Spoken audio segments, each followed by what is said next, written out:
mais um programa Bike de Histórias. Hoje o programa ele tá pra lá de especial, tá temático com o tema o direito à infância ontem e hoje. E a nossa entrevistada é a Penélope Martins, uma linda. Ela é contadora de histórias, autora de livros infantis para infância e estuda, é pós-graduada em Direitos Humanos. E hoje a gente vai falar um pouquinho também da nossa amada Cora Coralina, para falar sobre essa questão da infância. Penélope, tudo bem? A Penélope já está aqui. Oi, Lucila, tudo bem? Vamos começar então com um deguste da poesia de Cora Coralina, que falava muito sobre essa questão. Ela, com o eu lírico, através do eu lírico, Aninha, falava muito sobre essa questão da infância, dos maus tratos na infância. Na verdade, até era uma coisa assim, Lovets. Não havia uma empatia com a criança na época da Cora. E antes dela mesmo. E ela retrata muito isso em alguns contos. A partir das histórias que ela escutava das avós e também do que ela vivia. Quando eu era menina, bem pequena, em nossa casa, certos dias da semana, se fazia um bolo assado na panela, com um pesto de borralho em cima. Era um bolo pesado, grosso, pastoso. Por sinal que muito ruim. Eu era menina em crescimento, gulosa, abria os olhos para aquele bolo que me parecia tão bom e tão gostoso. A gente mandona lá de casa regrava, cortava com importância, com atenção. E a minha irmã mais velha dava uma fatia, cortava uma fatia tão fina, mas tão delgada, e dava uma para mim e pras manas, e que ninguém pedisse mais. E o bolo era guardado, lá, inatingível, no alto de um armário. Não era coisa assim para ser comida sem mais nem menos. Criança, no meu tempo de criança, não valia mesmo é nada. Antiguidades, Cora Coralina. Lovex, vamos conversar com a Penélope Martins? Oi, Penélope, vou te chamar. Pode voltar aqui também.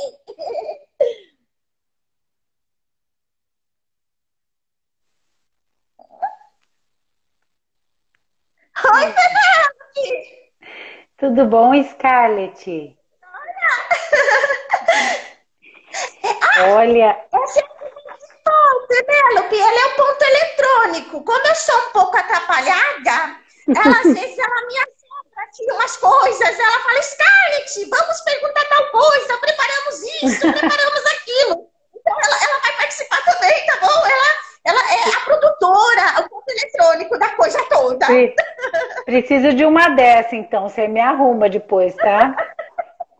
Olha, ajuda, viu? Tudo bom, meu amor, e você?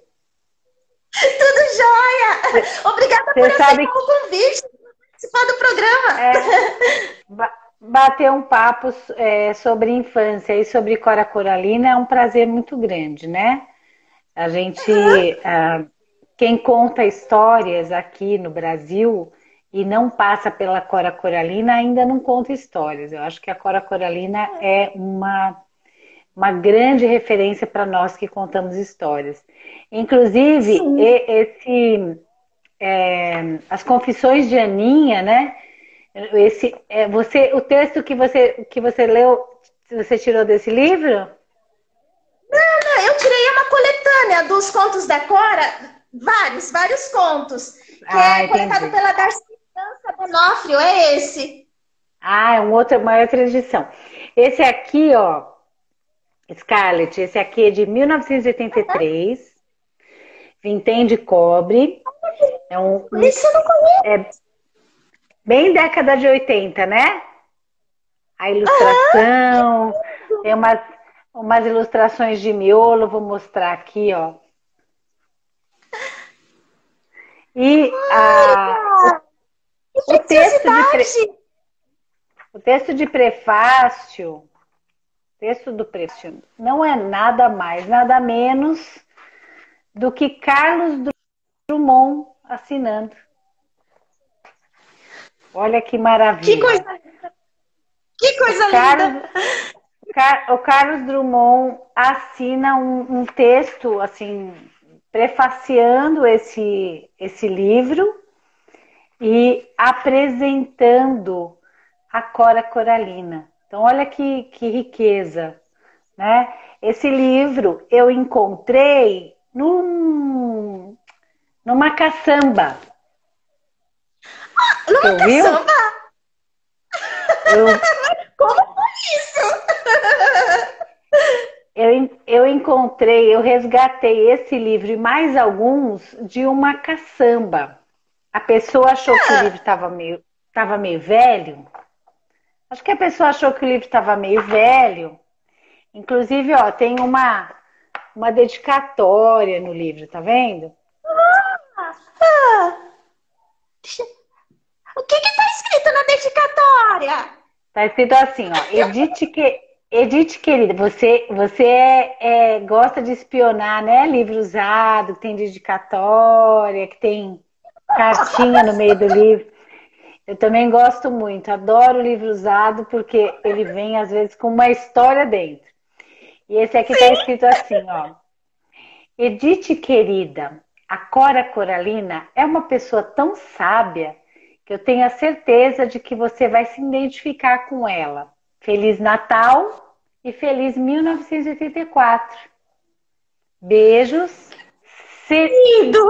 Be- Beijos, aí não dá para saber se é Celinha ou se é Aninha, não sei. Pela assinatura não dá para saber. Então, assim, esse livro é de 1900, saiu em 1983 e essa Edith, que estava dedicatória, a caneta, recebeu no ano do lançamento. Ela recebeu no ano do lançamento. Nesse ano, Scarlett, eu tinha 10 anos. Eu tinha 10 anos nesse ano. Eu tinha 1900 bolinha já! Eu já Você, tinha. Olha, esse bolinha. Eu já tinha 1900 e bolinha também na época. você, Agora. você já era sambada, né? 1900 e bolinha. Eu já era antiga. Então, assim, esse livro, ele é uma compilação desses textos da Aninha criança, da Aninha pequena, né? Eu lírico da minha. E é sempre muito dolorido. São textos muito doloridos. Mas, enfim, eu queria te dar esse panorama aqui da minha estante para você continuar a sua entrevista. Obrigada. Nós amamos a Cora Coralina muito, demais, assim, demais. Até tem quando eu era, assim, já tinha 1900 e bolinha e era criança, em 85, aí eu via muito, assim, tinha muita reportagem falando Cora Coralina e Carlos Drummond de Andrade. E aquilo me chamava atenção. Aí eu perguntava para minha mãe, e aí falava poetisa Cora Coralina, poetisa Cora Coralina. Aí eu perguntava para minha mãe, a mãe bisnaga.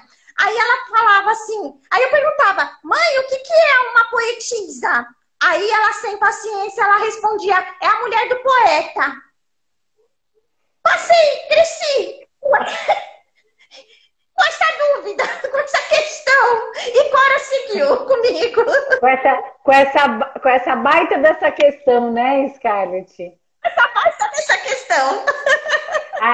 Ainda bem que deu tempo de você descobrir que a poeta ou o poeta nem precisa trocar de poeta para poetisa, né? uma palavra que termina com a letra A. Uma palavra que termina com a letra A, a gente pode, como mulheres poetas, a gente pode muito bem usar como nossa, né? Sim, sim, sim. Diz a minha amiga Alice Ruiz, ela diz assim que se os homens quiserem se distinguir, que eles se chamem poetos. Ah! Nós vamos ficar com as poetas mesmo. Sim! Que é uma palavra linda. É uma palavra linda e unissex, gente. Uma palavra assim que é para todos os gêneros. Para todos os gêneros. Sim, sim.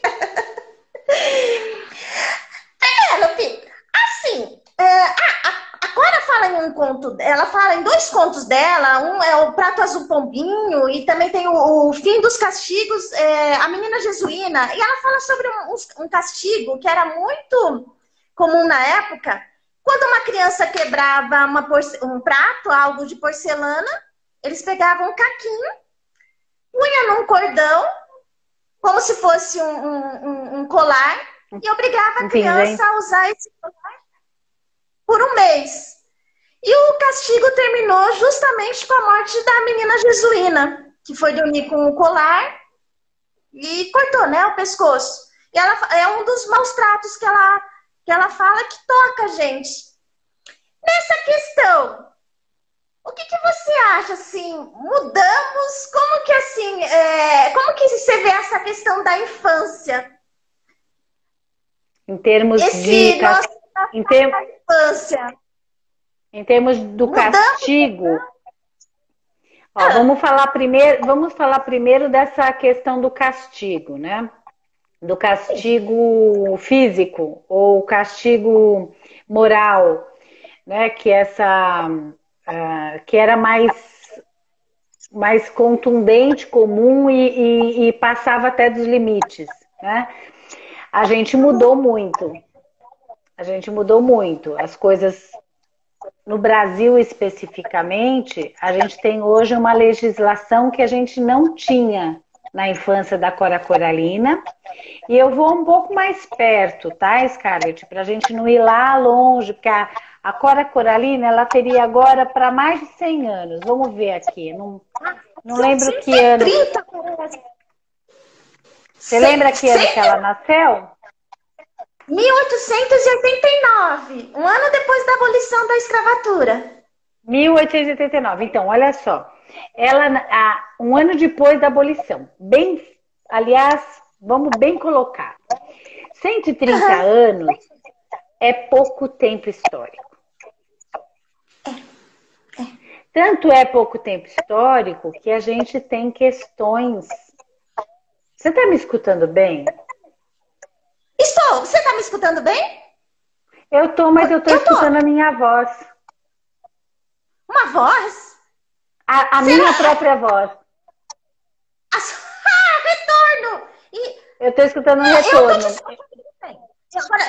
Eu particularmente estou te ouvindo bem. Agora, então, tá bom. Se as pessoas estiverem escutando bem, por favor, vocês comentem, tá bom? Então, o que acontece? Informem, por favor. Vamos lá. Então, assim, vamos imaginar o tempo histórico. Para tempo histórico, um século é pouco para um monte de coisas, né? Então, não é por acaso que a gente tem que falar tanto sobre questões como o racismo, por exemplo. Porque a gente vem ainda de uma cultura muito presa a esse passado recente, né? Então, nós temos ainda pessoas que são filhos de pessoas que foram escravizadas. Quer dizer, é um passado muito recente. Por isso que é tão doloroso, por isso que é tão urgente falar dessa questão e de outras. No caso da infância, não é diferente, entende, Scarlett? A Cora Coralina, ela participa de um contexto jurídico e social de época que é completamente diferente com o que a gente vem tratando a infância agora, principalmente depois de 1988 para cá. Então, a única coisa que eu gostaria de alertar em termos de tempo histórico e reconhecimento do que significa essa mudança jurídica da infância é que a gente olhe para 1988, que é mais perto, bem mais perto, né? Eu nasci em 73. Ó, a minha voz está duplicada no fundo. Eu vou fazer assim, gente, eu saio e entro de novo. Tá certo. Tá bom. Tá bom? Tá bom. E Lovets, vou colocar aqui o programa Bike de Histórias. Ele é uma das contrapartidas da campanha Vaquinha, Projeto Bike de Histórias. Eu vou colocar o link e aí quem tiver interesse, dá uma olhada lá para ver do que se trata. Vou colocar aqui. Vamos ver. Gunnar, tá aqui. Enquanto a gente espera, a Penélope já voltou. Tô chamando ela para conversar. E Lovitz, se tiver algum, se não estiverem compreendendo o som, algum ruído na comunicação, Vamos por favor, testar. comentem aí. Vamos testar agora. Caiu! Eu acho que, na verdade, talvez seja a sua transmissão, porque eu até mudei a minha aqui para 4G, mas eu ainda estou escutando o meu retorno. Então a gente vai seguir assim, tá bom? Tá, porque aqui, eu moro em Ribeirão, e aqui ainda não tem não tem fibra. Aqui a internet em Ribeirão Pires é meio complicadinha, não sei se É a manivela, manivela. Ainda é.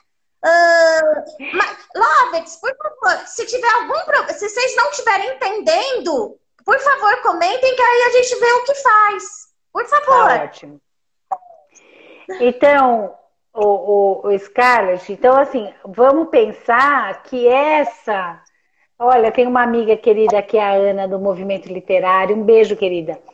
Então, assim, essa Cora Coralina que nasce em 1889, ela passa por uma infância que está vivendo a recente abolição. Olha o lugar que ela está. Entende? E logo depois Então, e é um lugar onde a infância, por exemplo, a infância dessas crianças que nasceram em situação de cativeiro, já era mão de obra. Já era uma infância de mão de obra. Né? Que é o que até hoje as pessoas dos movimentos antirracistas, movimentos negros, falam sobre a criança negra ser vista até hoje como mão de obra e não como uma criança. Então, a Cora Coralina é essa criatura, ela está vivendo nesse tempo histórico. Aí, se a gente pega a nossa régua e traz para 1988, 99 anos depois, nós tivemos um advento importante no Brasil, que foi a Constituição Federal, a nova Constituição Federal da República, essa Constituição que abraça os direitos humanos como prioridade. Então, nós temos um novo pacto jurídico-social na sociedade brasileira, completamente diferente do que a gente vinha tendo até então. Pelo menos, Scarlett, juridicamente. Sim. A gente tem que trabalhar, assim, às vezes quando eu falo isso, as pessoas falam, mas a gente continua com problemas terríveis e tal. Eu falo, não, gente, mas ter a Constituição Federal falando isso é muito importante. É uma conquista, é um advento importante, porque ela celebra um pacto jurídico e social. A sociedade também tem que se comprometer com esse novo pacto. Entende? E aí entra a criança. Entra a criança. Nesse novo pacto, a infância é tratada como prioridade. Por quê? Porque a criança é vista nesse momento como um cidadão, como uma cidadã, mas num critério superior a um adulto, no sentido dela estar ainda em desenvolvimento. Então, o Estado, a sociedade e a família têm que se comprometer nesse novo pacto para o desenvolvimento desse ser que tem direitos, mas que ainda está se formando, entende? Então, a criança e o adolescente, pela Constituição e depois pelo Estatuto da Criança, são cidadãos com prioridade dentro da nossa sociedade.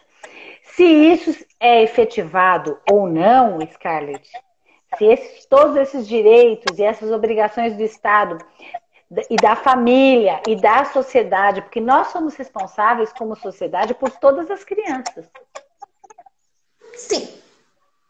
A gente normaliza algumas violências, por exemplo, uma criança pedindo dinheiro para se alimentar na rua, a gente normaliza essa situação de miséria, mas o correto seria nós nos aproximarmos dessa criança, perguntar quem está com ela e chamar o serviço social e esperar pelo serviço social. A gente não poderia deixar uma criança, seja quem for, na rua, em situação de desabrigo.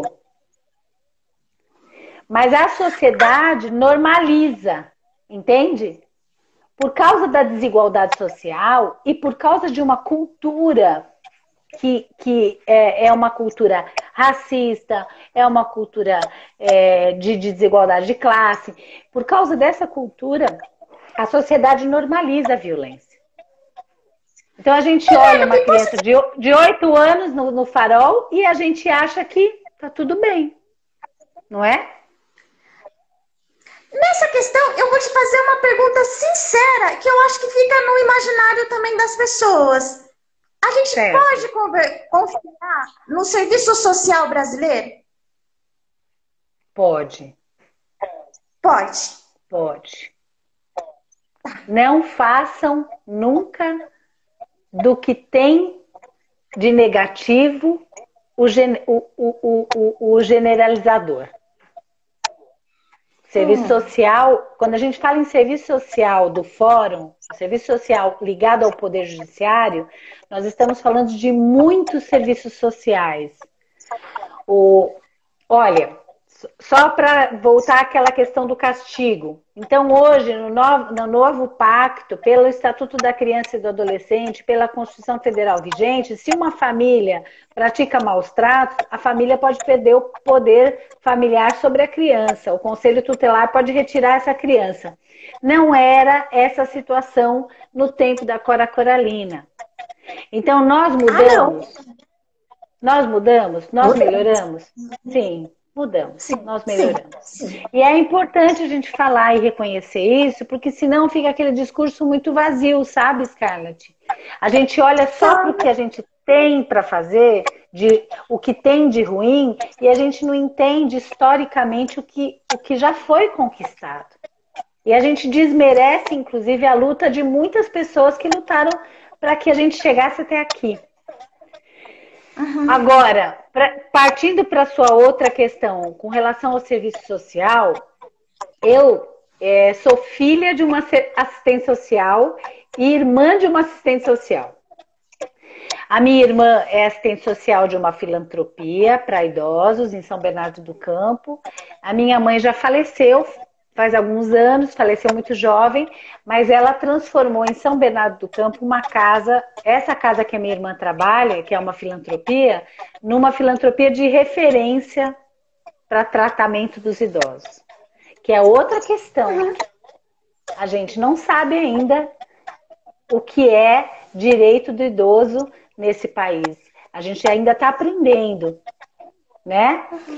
E que é outro lugar, não é um lugar de infância, gente. Quando eu vejo alguém falando com um idoso como se o idoso fosse uma criança, não é uma criança, é uma pessoa que viveu a sua vida toda, que tem história, que trabalhou, que fez filho ou não fez filho, entende? Então, assim, e tá idoso.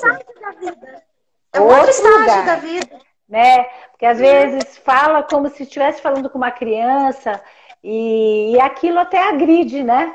Porque não é uma criança. Não é uma criança. Aliás, não temos que falar com as crianças como se elas fossem menos inteligentes do que os adultos, porque na maioria esmagadora das vezes eu acho que não são, é o contrário. Mas enfim. Com relação ao serviço social que você mencionou, ligado à prefeitura, ligado ao fórum, né, ao Poder Judiciário, a gente não pode fazer um raciocínio generalizador, porque cada prefeitura, cada fórum tem a sua própria equipe. E a gente trabalha, Scarlett, com um binômio aí. Né? Existe o Estado, o institucional, e existe a pessoa, o profissional, o ser humano. E o ser humano é falho, né? Tem gente que é mais empático, tem gente que é mais articulado, tem gente que tem outra pegada, né? Então, assim, o que importa é fortalecer muito bem a instituição, fortalecer muito bem esses mecanismos do Estado para que esses profissionais eles entrem na instituição com uma perspectiva de qual é o trabalho a ser feito. Então, nós precisamos fortalecer as instituições. E a gente está vivendo particularmente um momento no país com relação à política, e isso que nós estamos falando agora é política, nós precisamos fortalecer esse discurso institucional, por quê? Porque quando a gente começa a fazer críticas desmedidas para o Estado, é como se a gente estivesse pregando que o Estado pode ruir. E aí vira um caos. E aí vira um caos. Mesmo dentro de um governo que a gente possa não compactuar com ele, dentro de uma gestão que a gente não compactue com essa gestão, que a gente não se identifique com o discurso desse ou daquele governante, a gente não pode misturar o que é a pessoa, o que é um partido, de repente, que está no poder, e o que são as instituições do Estado. A gente precisa prezar por essas instituições. Porque existem e elas têm que continuar existindo, né? A gente está vendo, assim, o atual governo, por exemplo, ele faz... O atual governo federal, né, que eu não cito o nome porque eu não gosto de falar palavrão, o atual governo federal, ele está fazendo sérios ataques ao Poder Judiciário.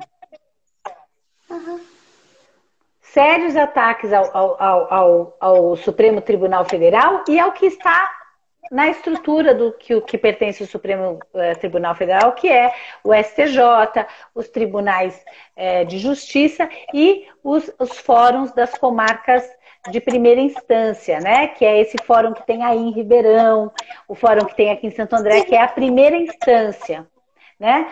Então, assim, a gente não pode botar tudo numa mesma panela e falar que todo juiz é corrupto, que todo promotor de justiça não vale nada, que todo assistente social não está comprometido. Porque se a gente coloca isso tudo numa mesma panela, nós estamos não faz nada. Desmerecendo a instituição. Entende? A gente está desmerecendo a instituição. A gente está fazendo exatamente o discurso que o atual governo federal faz com relação à esquerda. Todo mundo da esquerda não presta, todo mundo da esquerda não vale nada. Então, o que eles fazem? Eles fazem um tipo de desintegração desse lugar político, que é estar à esquerda. Nós não podemos fazer a mesma coisa. A gente tem que entender o que nós precisamos fazer numa sociedade para chegar até a Constituição de 88, que é primorosa em direitos humanos. E temos que lutar, fortalecer para que ela se efetive. Né? Uhum. Falei demais, né, Scarlett? Tá maravilhosa, tá uma aula. Uma aula, Penélope, tá uma aula. Muito lindo. É fácil encontrar a Constituição se a gente for procurar online, é fácil procurar, encontrar? Sim. Toda a legislação brasileira está no site do Planalto, planalto.gov.br. Toda a legislação. Vocês não vão encontrar. Só não vai encontrar toda a legislação federal, né? Deixa eu ser bem específica. Por quê? A legislação estadual, os estados também têm Constituição. Não sei se você sabia. Como nós somos. Como o Brasil é uma república de estados federados, cada estado, quando foi fundado, tem uma Constituição da fundação do estado. Então, assim, tem a Constituição do estado de São Paulo, tem a Constituição do estado do Rio de Janeiro. Então, assim, esse site do planalto.gov.br, ele tem a legislação federal. Então, lá você vai encontrar Código do Consumidor, lá você vai encontrar o Código Penal, as leis penais, né? Lá você vai encontrar a Constituição Federal, lá você vai encontrar a Lei de Direitos Autorais. Olha que legal. Que legal! Que os artistas deveriam conhecer, que não conhecem, né? Os artistas deveriam conhecer. Não, e é importante conhecer. E sabe, Scarlett, o que eu gosto muito de falar para as pessoas, quando as pessoas falam assim, ai, mas é muito chato ler uma lei, eu não entendo, é muito chato ler um contrato. Aí eu falo, mais chato ainda vai ser você descobrir que você foi lesado. É verdade. Então, assim, a cidadania, o exercício da cidadania, ele passa primeiro por um reconhecimento da sociedade que a gente vive.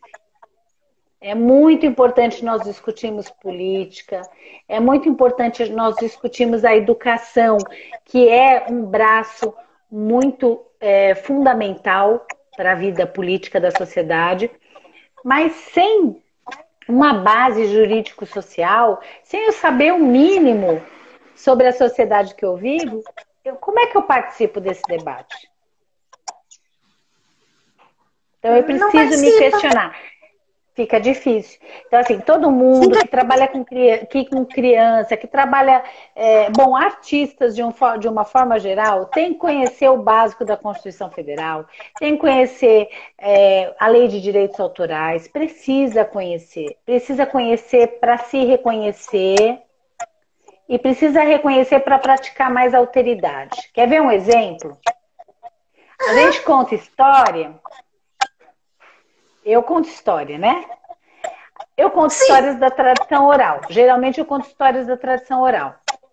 Essas histórias, elas estão livres, desoneradas de uma paga, de uma retribuição de direitos autorais. Por quê? Porque existe uma lei que diz isso. Né? Depois de um período, aquilo fica livre para uso público. Domínio público. Essa é a expressão. Domínio público. Só que o livro que a Penélope escreveu não está no domínio público. E o que é muito comum acontecer? As pessoas pegam e falam assim, vou fazer um espetáculo, sei lá, eu vou contar a história. Eu estou falando de ações que têm remuneração, especificamente, tá, gente? Aí eu pego e faço meu repertório lá com um livro da Marina Colasanti, com um livro da Penélope, com um livro... E não peço autorização. Eu posso fazer isso? Não. Não posso. Então, assim, a gente precisa entender isso e falar assim, mas poxa vida, eu ganho tão pouco como contador de história. Se eu for falar com o autor e o autor quiser ganhar uma porcentagem e eu não vou ganhar nada. Aí você muda seu repertório. Porque geralmente o autor ele vai autorizar, geralmente, assim, olha, eu estou falando não só por mim, por muitos colegas, geralmente vai autorizar sem pedir remuneração nenhuma, mas a gente precisa saber aonde está circulando a nossa história. É uma educação e uma gentileza. É um respeito. Scarlett, é mais do que educação, é lei. É lei. Então, assim, a gente precisa entender isso, por quê? Porque quando o artista, como classe, não é respeitado, a gente precisa se lembrar que nós, enquanto artistas, nós precisamos nos respeitar mutuamente. Sim. Então, fica essa dica. Um outro dia a gente fala sobre direitos autorais, porque hoje a gente veio falar de infância. Ótimo. Só uma dúvida. Precisa também, além de pedir a permissão para o autor, para a editora também? Não, você pode pedir a permissão para a editora, tá bom? Para a editora. Então, vamos supor, você pega lá o meu livro, o Minha Vida Não é Cor-de-Rosa, que está aqui atrás, aí tá lá, Editora do Brasil. Aí você escreve uma cartinha para a Editora do Brasil e fala, olha, eu sou a palhaça Scarlett, vou fazer um espetáculo do Minha Vida Não é Cor-de-Rosa. Eu preciso de autorização. Aí eles vão te pedir release, não é? Estou falando assim de um espetáculo. Imagina um espetáculo de teatro e tal. Então, eles vão pedir release e tal. E aí a própria editora vai falar, Penélope, olha, sabe a Scarlett? Ela quer fazer, você autoriza? Então, a editora cuida disso. Mas vamos supor, você de repente me conhece, é mais fácil você falar comigo? Você fala assim, Penélope, eu queria contar uma história sua. Tal história, né? Então, aí você fala com o autor quando isso é mais fácil. Mas o correto mesmo, o correto protocolo é você falar com a editora.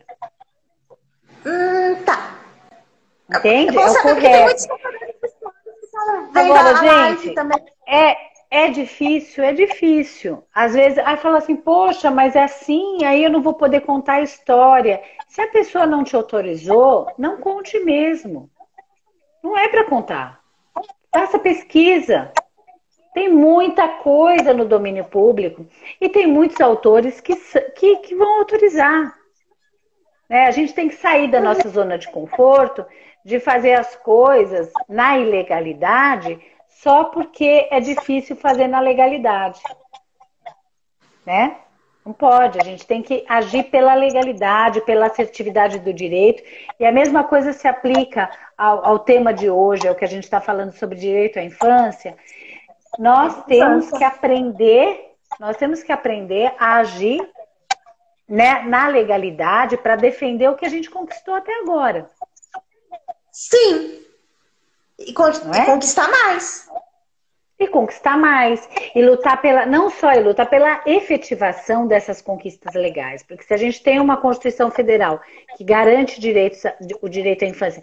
Por exemplo, olha uma coisa curiosa que eu vou te contar. Até 88,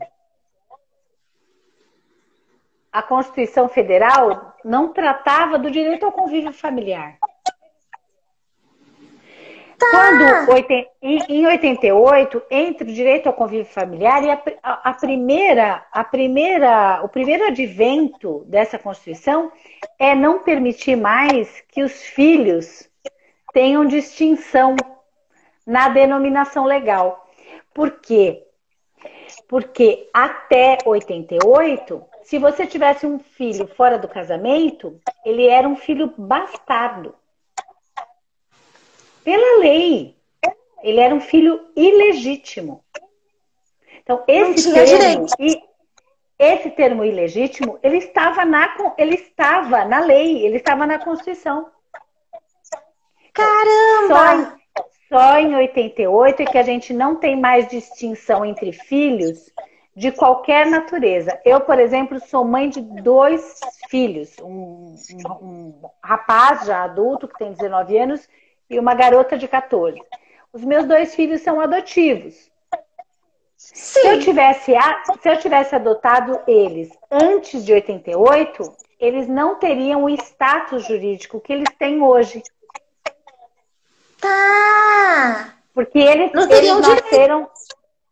eles nasceram depois de 88, nessa nova Constituição, e eles têm o status de filhos legítimos. Filhos que são filhos, e pronto, e acabou. Uhum. Entende? Isso é muito Olha, importante. que conquista! Que Isso conquista!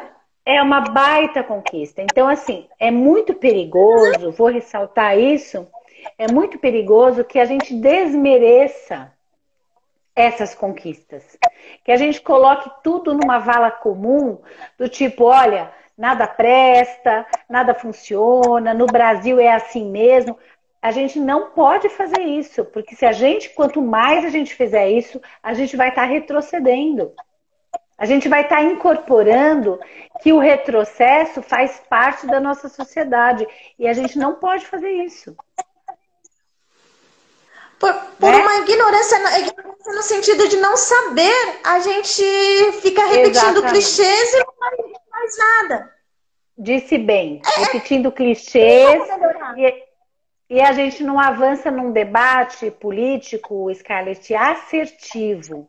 A gente tem que abandonar o debate negativo para incorporar um debate assertivo, que é o que eu quero fazer, qual é o melhor, para onde eu estou caminhando.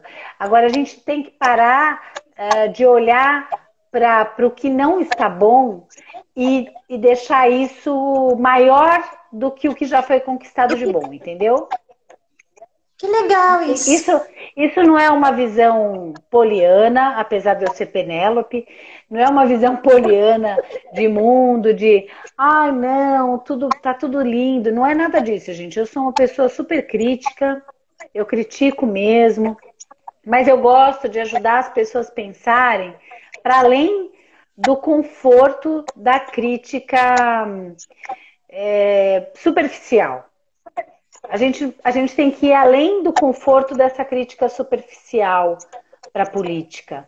A gente tem que aprofundar os conhecimentos para fazer uma crítica que realmente construa uma outra possibilidade. Tem uma questão que me veio aqui, que você falou assim, quando a gente vê uma criança em estado de abandono na rua, vendendo balas. Então, a gente tendo consciência, é a nossa obrigação levar a criança para um serviço social, conversar, tentar saber o que está acontecendo. No caso da mãe, eu pensei na mãe da criança, que também está numa situação vulnerável, às vezes com mais outros filhos, e às vezes até numa situação que pode estar... Veja, a gente, sim, Como que fica essa mãe? Já entendi. Como cuidar Já entendi. também? Eu já entendi até o teu raciocínio, e o teu raciocínio realmente é isso. A gente tem que olhar para a coisa como um todo, como uma construção a se fazer, né? É o que eu te disse. Juridicamente, por essa legislação que nós temos atual, que é muito avançada em termos de direito no papel, a gente, enquanto sociedade, se a gente visse uma criança em situação de abandono na rua, a gente deveria agir naquela hora, né? Se aproximar, oi, tudo bem? Com quem você tá? Você está acompanhado, né? A primeira coisa que a gente não faz é aproximação, porque a gente tem no imaginário já que aquela criança é uma criança perigosa, e que está acompanhado às vezes, de adolescentes ou de adultos que são mais perigosos, né? E que se tem mãe, não tem mãe. Que se tem mãe, não tem mãe, né? Porque automaticamente também tem uma crítica voltada para a mulher, porque a gente sabe o quanto que a mulher assume as culpas sociais aí nessa cultura machista que a gente vive. Mas, o Scarlett, entre o ideal que a gente quer atingir e o que a gente tem hoje, a gente precisa fazer um percurso. O próprio serviço social, na maioria das vezes, não tem como absorver todo mundo que está na rua. Não tem como, não tem equipe. Não é uma questão só do direito do serviço social não querer fazer. Às vezes não tem equipe, não tem equipamento, não tem abrigo suficiente. Então não adianta, eu vou recolher uma criança e eu faço o quê? Eu tenho que levar para o fórum. Se eu recolho uma criança na rua, tem que passar pela vara da infância. Né? Tem que passar pelo conselho tutelar. Então, assim, não é uma coisa simples, entende? Não é uma coisa simples. Mas a gente pode mudar, pelo menos, a relação que a gente tem com a cidade. Eu sempre vejo uma criança com a mãe na minha rua. Por acaso, eu moro numa rua de comércio, que às vezes sempre tem uma mãe com os seus filhos vendendo pano de prato, vendendo bala, e ela tá ali com os filhos dela. Então, assim, eu posso cumprimentar essa pessoa, eu posso saber se ela precisa de alguma coisa, eu posso me comunicar com ela, né? Eu posso trazer água para as crianças, eu posso perguntar para ela se ela está em situação de desemprego. De repente, essa mãe está desempregada. E a gente sabe o número de mulheres que criam seus filhos sozinha, sem ajuda nenhuma, sem responsabilidade nenhuma da outra parte, né? De um pai, sei lá, de um companheiro, do pai das crianças, né? Efetivamente. Então, a gente pode mudar a nossa relação com a cidade. A gente pode começar a se sentir menos invadido e mais responsável. Se a gente vai ligar para o serviço social ou não, isso é uma questão de cada situação, que é como você disse. Se eu telefonar, eu posso, de repente, estar tirando os filhos dessa mãe.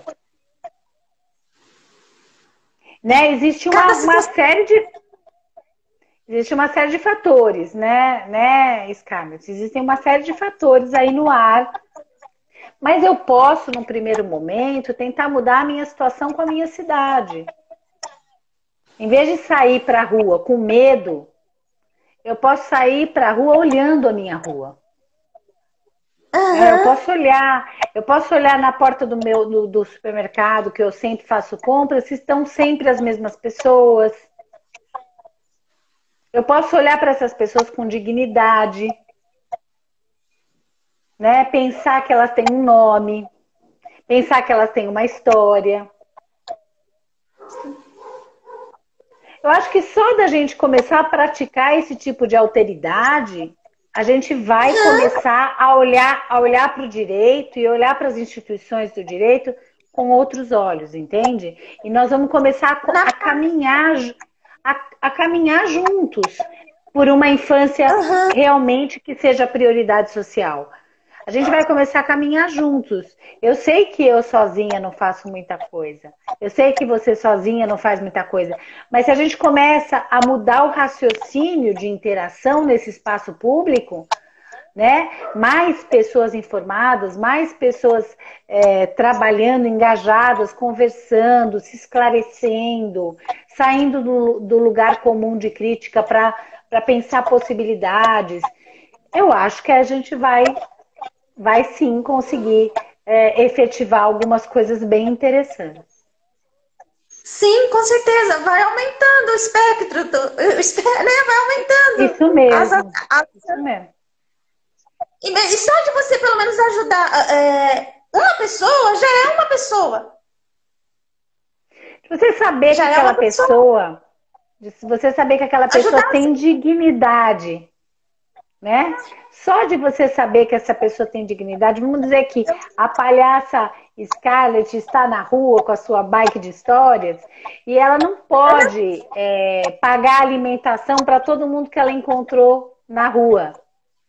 Ela não tem capacidade financeira de fazer isso. por mais que ela queira. Mas só de você olhar para as pessoas, olhar nos olhos das pessoas, olhar para aquela pessoa e ver dignidade, querer que ela seja tratada por você, mesmo que seja por uma simples troca de olhar com dignidade, já é diferente de você ignorar, invisibilizar, fingir que não existe. Já é diferente. Muito diferente. Dá um ânimo na pessoa. Valorização de si própria é muito diferente. E também dá uma consciência na gente.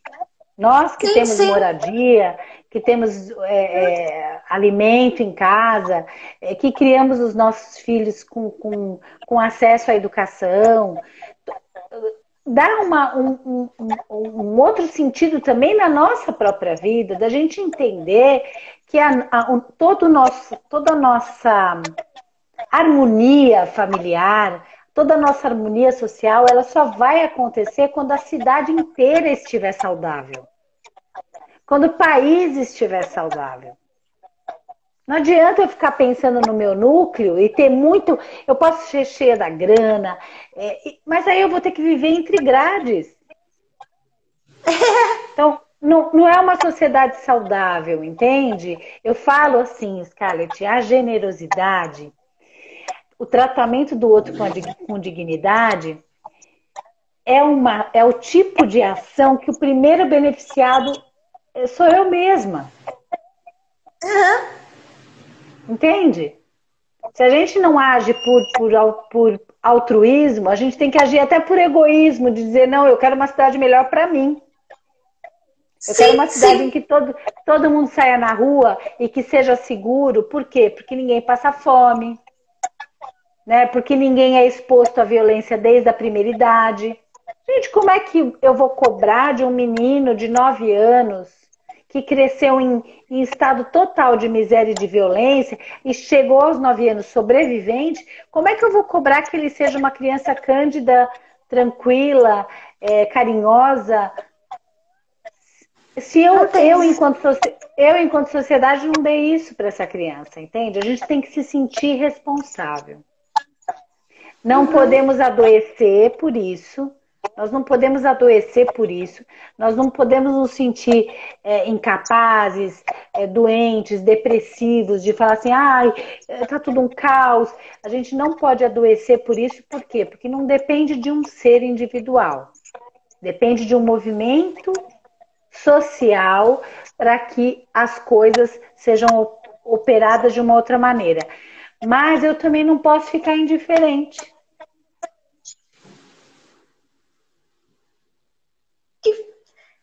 E é muito interessante isso que você fala, que ao começar, às vezes, para transformar o país, começa pelas cidades. Claro. Vai crescer. Começa em casa, vai para a cidade. Começa no bairro, né? E vai se expandindo, porque assim, olha só, eu moro no centro de Santo André, que você deve conhecer, né? Você deve conhecer logo depois que passar a pandemia, você vem aqui um dia tomar café, tá bom?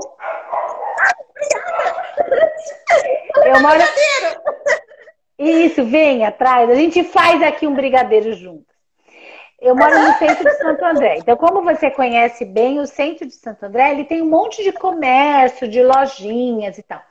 Uma das minhas ações como cidadã que mora nesse bairro é prestigiar o comércio do meu bairro.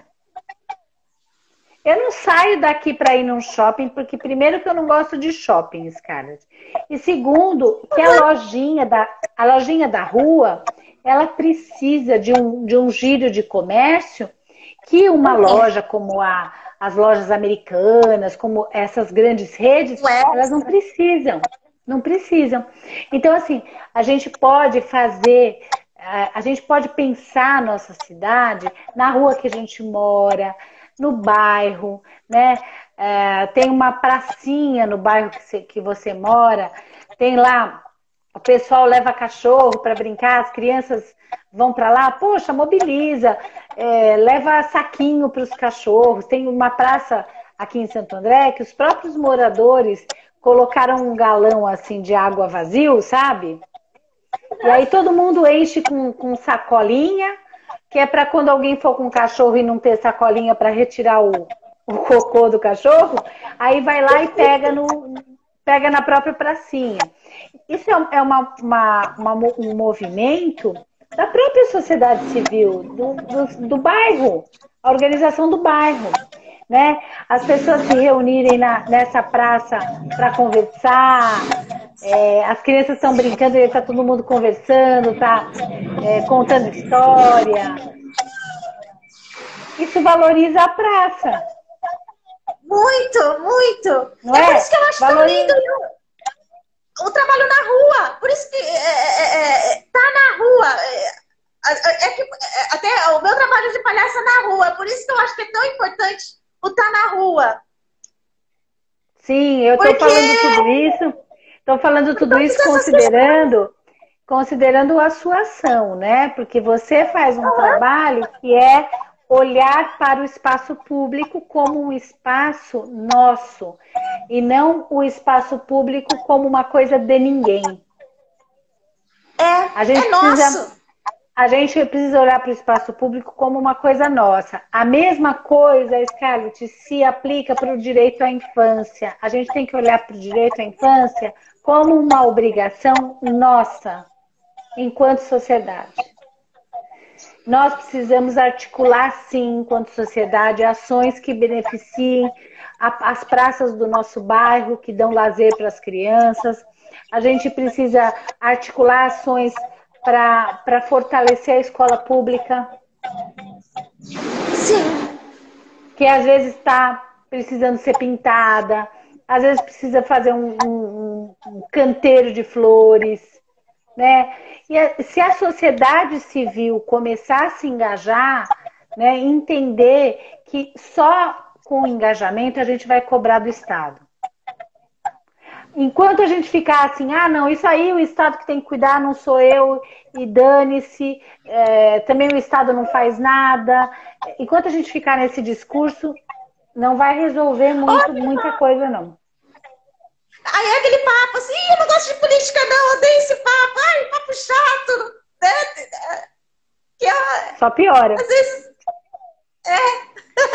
Então, assim, especificamente quem trabalha com criança, quem trabalha como professor, como professora, como mediador de leitura, como mediadora de leitura, os artistas que são sempre tão seres políticos, né, que são sempre tão mais aptos a entrar no debate porque gostam, porque até por uma necessidade da própria expressão artística, a gente está sempre ligado à política. Eu convido a todo mundo que quiser entrar no Instituto, no Instagram lá do Instituto Quindim. Semana que vem eu vou começar outra turma, um curso de mediação de leitura em direitos humanos. E aí a gente vai discutir uma série de questões ligadas a direitos humanos, ligada à compreensão da Constituição jurídica e social da nossa sociedade. É um tema urgente e as nossas crianças também têm que ser educadas nesse sentido. A gente também tem que educar crianças que tenham a língua bem afiada, que saibam defender os seus direitos, que saibam ler, que saibam interpretar, que saibam escrever, que saibam se expressar, que valorizem o poder da expressão. Hoje, quando você me perguntou assim, na verdade você não, a Priscila me perguntou assim, pode ser a palhaça ou sou eu a entrevistada? E que eu te falei, vá como você quiser, isso é uma manifestação política. Sim, sim. Penélope, e você falou, eu gosto de Penélope, eu achei maravilhoso, achei lindo. Penélope, a live vai cortar, podemos ir para uma segunda parte? Meia hora, mas